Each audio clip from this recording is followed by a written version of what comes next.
Hi friends, in last session we have completed with Cochrane boiler and Babcock and Wilcox boiler.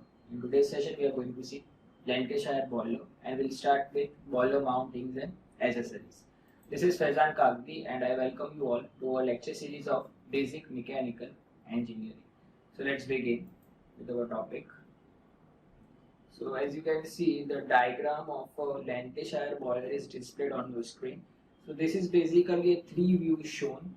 Lancashire boiler's front view is shown on a top side, then top view is shown as you can see, and side view is also displayed.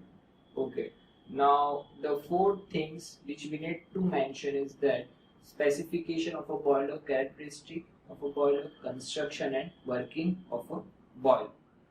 Let us just start with the characteristic of a boiler. So as you can see, this is a circular shell. A boiler has a circular shell and it is kept horizontally, which means according to orientation, it is a horizontal boiler. Now next, from a top view, we can say that there are two tubes present inside a boiler shell, which means a multi-tube boiler it is. Then from a front view, as you can see, there is a furnace which is formed inside the tube, that is inside the boiler tube. So we can say that furnace is formed inside the tube and tube is inside the boiler shell. So it is an internally fired boiler, right? Next, it is that we can say since furnace is inside the tube, which means hot gases are going to flow through the tube. So which type of tube it is? So we can say it is a fire tube boiler. So you would say that it is a multi-fire tube boiler. Okay, that is from a top view, and front view we can conclude that. Now next we can say that there is a natural circulation of hot gases over here. It's going to take place and the entire shell arrangement is kept on a brick construction. The big brick construction is formed for a purpose of forming a passageways for a flue gases. Okay, so two passageways are formed within a brick construction. The first is a bottom passage formed and second two side passages are formed for a flow of hot gases, and these are formed within a brick construction. An entire shell is kept on a brick construction, so you have to keep this in mind. So from a front view it is very clear. As you can see, it is represented by a arrow, that is red arrow, representing a flow of hot gases which is taking place from a tube into a bottom portion, which means it is indicating that gas is flowing into a passage provided inside a brick construction. Now talking about a working pressure, its maximum working pressure is 16 bar, which means it comes under the category of a medium pressure boiler. Okay, now let us discuss about its specification. So the length of a boiler shell is 9 meter. Diameter of a boiler shell, maximum diameter is 3 meter. Okay. The tube diameter which is inside a boiler shell is nearly 1.5 meter. It's nearly 1.25 meter. Okay. Now next, maximum working pressure. So it is 16 bar and maximum steam generation capacity is 9 ton per hour. That is 9000 kg in 1 hour. So these are all the specifications which you need to mention. Next, discussing about the construction of this boiler. So we can say that on a top side of a boiler, you can see in a front view, two steam stop valves are provided. One is for a dry steam and second to obtain a superheated steam. Okay. On extreme side, on extreme left side, you can see there is a safety valve provided. So that safety valve is called a lever safety valve. And on a right side, extreme right side, there is a safety valve which is called a dead weight safety valve, which means two safety valves are provided, two steam stop valves are provided. On our extreme positions at the end of a boiler shell, there will be a water level indicators which you cannot see on your screen. So it is provided, that is water level indicator, then feed check valve will be provided, then pressure gauge is provided and a main hole is also provided. Okay. Now looking inside the fire tube, as you can see a grate is placed inside the tube and there is a fire bridge provided which is going to restrict the flow of heavy ashes which are generated due to combustion of coal, and also it will restrict the flow of coal beyond a certain limit further into a fire tube. So this bridge you can see even from a front view as well as from a top view, you can see within a two tubes there is a brick construction, that is fire bridges formed. Okay. Now next thing which we need to keep in mind is that the flow of hot gases. So how it is going to flow? So as a combustion of hot gases take place, it is first going to flow through the main tubes which is inside a boiler shell. From a main tubes at an exit of a boiler shell, it will enter into a brick construction and will flow through the bottom passage which will be provided within a boiler shell. So from a bottom passage, that flow of hot gases will come to the front end of a boiler shell, and from a front end it will flow through the side passages which you can see in a top view represented by the black arrow. So that is a representation of a side passage inside a brick construction. Okay. And finally, from that passage, side passage, you can see the silver portion is shown, that is a damper which is going to regulate the flow of that hot gases, and from that finally it will exhaust to the surrounding atmosphere through the chimney. So you have to remember the flow of hot gases, that is from a main tube into a bottom passage within a brick construction. So from a bottom passage it will heat up the tube, that is shell. It will come to the front side. From a front side it will flow into a side passages. Okay, so it is going to hit the shell from a side portion also. Okay, and finally from a side passage it will release to a surrounding atmosphere through the chimney. So this is all about the construction of this boiler. Now let us talk about the working. So first of all, we are going to feed water into a boiler shell through a feed check valve up to a safe water limit which will be indicated by a water level indicator.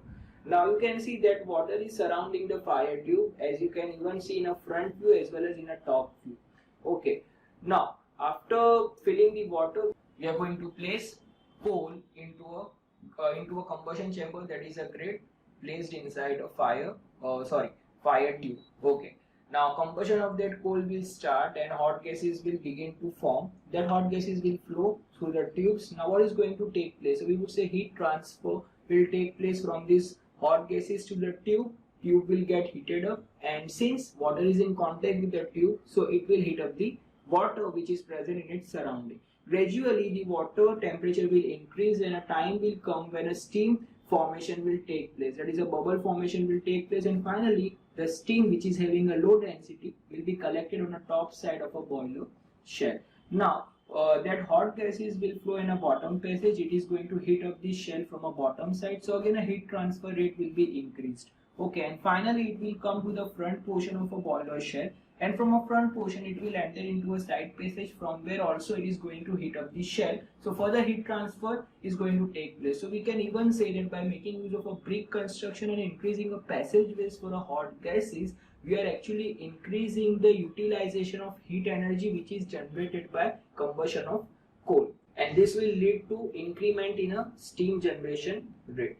Now whatever steam which is formed is a wet steam, since it is in a contact with the water, will enter into an anti-priming pipe.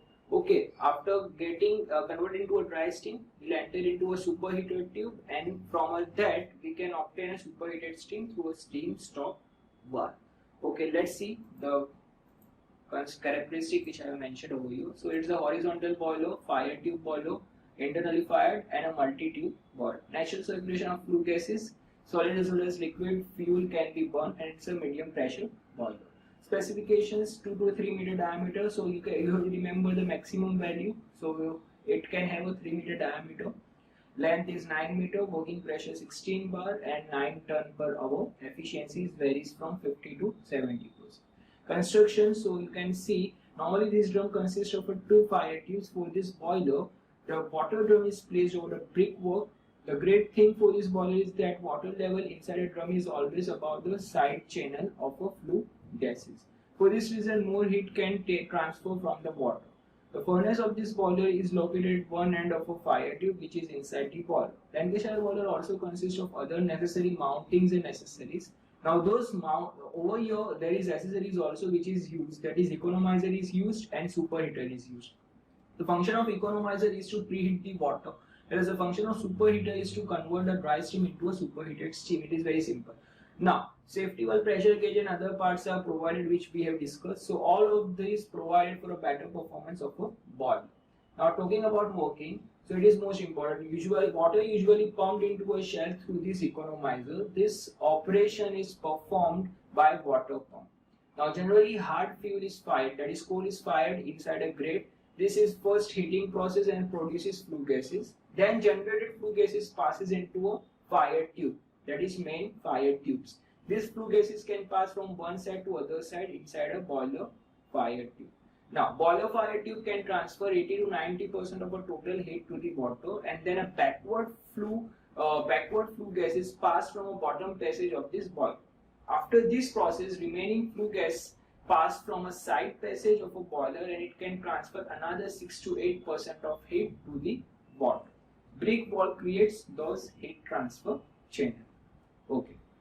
Now let us start with our next topic, that is boiler mountings. So what are mountings? So we would say these are the necessary parts or fittings without which a boiler cannot operate. Okay, and it is necessary for the safety of a boiler.